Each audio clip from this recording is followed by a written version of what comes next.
Hi everyone, welcome to our channel Konaseema రుచులు. ఈరోజు మన వీడియోలో చల్లట్లు చూపిస్తున్నానండి. చాలా రుచిగా ఉంటాయి, చాలా సింపుల్గా చేసుకోవచ్చు. దీనిలో కాంబినేషన్గా కొబ్బరి చట్నీ కూడా చూపిస్తున్నాను. చాలా చాలా బాగుంటుంది. అలాగే మనకి అట్లు చాలా సాఫ్ట్గా మెత్తని దూదుల్లాగా వస్తాయి. చూడండి ఎంత చక్కగా ఉన్నాయో. తినే కొద్దీ తినాలి అనిపించేంత బాగుంటాయి. తక్కువ ఇంగ్రీడియంట్స్తో సింపుల్గా చేసుకోవచ్చు. వీటిని పుల్లట్లు, మెంతట్లు అని కూడా అంటారు. చల్లట్లకి చిన్న గ్లాస్తో 2 గ్లాసుల బియ్యం తీసుకున్నాను. నేను సోనా మసూరి తీసుకున్నానండి. మీరు కావాలి అనుకుంటే రేషన్ బియ్యం అయినా వేసుకోవచ్చు. 2 గ్లాసుల బియ్యానికి అదే గ్లాస్తో 1 గ్లాస్ అటుకులు వేసుకోవాలి. అటుకులు వేసుకోవడం వల్ల మెత్తగా వస్తాయి. స్పూను పావు మెంతులు వేసుకోవాలి. ఈ అట్లకి మెంతులు కాస్త ఎక్కువే పడతాయి. ఇలా ఇవన్నీ వేసి బాగా కడుక్కోవాలి. చూడండి, ఇలా బాగా కడుక్కున్నాక 2 గ్లాసుల బియ్యానికి అదే గ్లాస్తో 1 గ్లాస్ పుల్లటి పెరుగు వేసుకోవాలి. పెరుగు ఎంత పుల్లగా ఉంటే అంత బాగుంటుంది. అలాగే పెరుగు గట్టిగా ఉంది కాబట్టి 1 గ్లాస్ వేసానండి. పల్చగా ఉంటే గ్లాసున్నరైనా వేసుకోవచ్చు. ఇంకొక గ్లాస్ వరకు నీళ్లు పోసి కలుపుకోవాలి. ఇలా బాగా కలిపి మూత పెట్టేసి 6-7 గంటల పాటు నానబెట్టుకోవాలి. నేను ప్రొద్దుట నానబెట్టుకుంటే సాయంత్రం గ్రైండ్ చేసుకుంటాను. చూడండి ఎంత చక్కగా నానియో, మెత్తగా అయినట్టు అయిపోతుంది. ఇప్పుడు ఇది గ్రైండర్లో వేసి గ్రైండ్ చేసుకోవాలి. ఒకవేళ గ్రైండర్ లేకపోతే మిక్సీలో అయినా కూడా మిక్సీ పట్టుకోవచ్చు. మనం ఇక్కడ మామూలు రైస్ వాడాం కదండి. ఒకవేళ మీకు మామూలు రైస్ వద్దు అనుకుంటే బ్రౌన్ రైస్ వేసుకోవచ్చు. మామూలు అటుకులకు బదులుగా రాగి అటుకులు కూడా వేసుకోవచ్చు. మనకి బయట రాగి అటుకులు కూడా దొరుకుతున్నాయి. అలాగే ఇది గట్టిగా ఉందండి, అందుకే కొంచెం నీళ్లు పోసి గ్రైండ్ చేసుకుంటున్నాను. నీళ్ళు ఇలా చూసి వేసుకోవాలి. మీకు పిండి బాగా గట్టిగా అనిపిస్తేనే నీళ్లు పోసుకోండి, లేకపోతే అవసరం ఉండదు. చూడండి, ఇది ఇలా బాగా నలిగింది కదా. ఎంత మెత్తగా ఉండాలి, ఎంత మెత్తగా ఉంటే అంత బాగుంటుంది. ఇప్పుడు ఇది గిన్నెలోకి తీసుకోవాలి. మనకి పిండి నలగడం కూడా చాలా త్వరగా అయిపోతుందండి, పెద్ద టైం పట్టదు. అలాగే కొంతమంది చల్లట్లు సగ్గుబియ్యం వేసి కూడా చేస్తారు. కానీ సగ్గుబియ్యం కంటే అటుకులు వేసినవే మెత్తగా ఉంటాయి. చూడండి, మొత్తం అంతా ఇలా గ్రైండ్ చేసుకున్నాం కదా. మూత పెట్టేసి నైట్ అంతా అలా బయట ఉంచేసేయాలి. ఇది మరుసటి రోజు అండి. ముందుగా చట్నీ చూద్దాం. చట్నీ కోసం స్టవ్ ఆన్ చేసి ప్యాన్ పెట్టి నూనె వేసుకోవాలి. నూనె వేడయ్యాక కారానికి సరిపడా పచ్చిమిర్చి వేసి ఫ్రై చేసుకోవాలి. నేను 5 కాయలు తీసుకున్నాను. చట్నీలు కొంచెం కారంగా ఉంటే బాగుంటాయి. చూడండి, ఇవి ఇలా బాగా వేగినాయి కదా. ఇప్పుడు ఇవి మిక్సీ జార్లోకి తీసుకోవాలి. ఇప్పుడు ఇందులో చిన్నగా కట్ చేసిన పచ్చి కొబ్బరి ముక్కలు 3/4 కప్పు. పచ్చి కొబ్బరి ముక్కలు అయితేనే బాగుంటుందండి, ఎండు కొబ్బరి వేసుకోకూడదు. ఇందులో తగినంత ఉప్పు, 1/2 స్పూన్ జీలకర్ర, చాలా కొంచెం చింతపండు వేసుకోవాలి. చట్నీ ఏదైనా సరే చింతపండు ఎక్కువ పట్టదు, పుల్లగా ఉంటే బాగుండదు. ఇలా ఇవన్నీ వేసి మెత్తగా మిక్సీ పట్టుకోవాలి.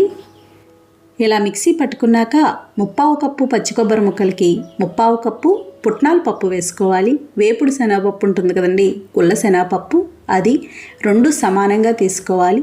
ఇది కూడా వేసి ఒక్కసారి మిక్సీ పట్టుకొని తర్వాత కొంచెం నీళ్లు పోసుకొని మెత్తగా మిక్సీ పట్టుకోవాలి. చూడండి, ఇలా మిక్సీ పట్టుకున్నాం కదా, ఎంత చక్కగా ఉందో. ఈ విధంగా చేస్తే కొబ్బరి చట్నీ చాలా బాగుంటుంది. నేను ఇలా కొంచెం గట్టిగానే ఉంచేస్తున్నానండి. మీకు పల్చగా కావాలి అనుకుంటే నీళ్ళు పోసి కలుపుకోవచ్చు. ఇప్పుడు పోపు పెట్టుకుందాం. నూనె వేడయ్యాక 1/2 స్పూన్ మినప్పప్పు, కొంచెం జీలకర్ర, 1/2 స్పూన్ ఆవాలు వేసి ఫ్రై చేసుకోవాలి.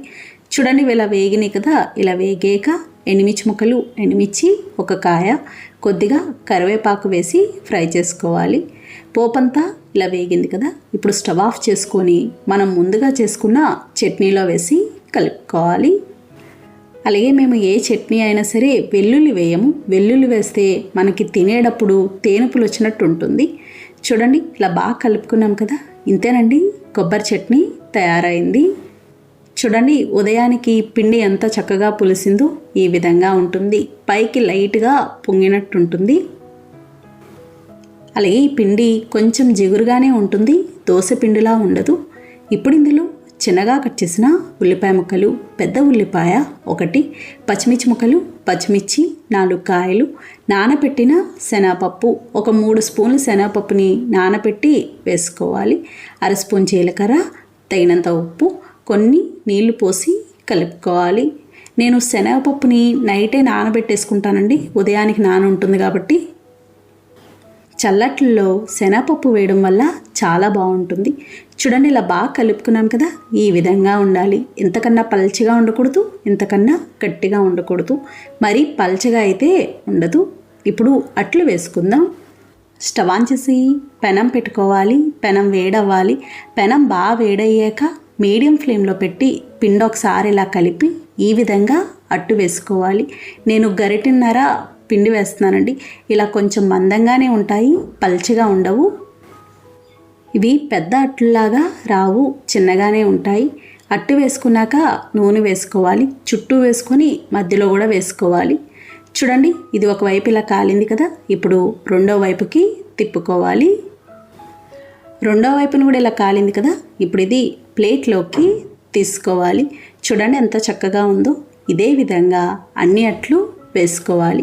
ఇంకొక అట్టు వేసేటప్పుడు ఒకసారి పెనాన్ని టిష్యూ పేపర్తో కానీ క్లాత్తో కానీ తుడిచి ఈ విధంగా వేసుకోవాలి.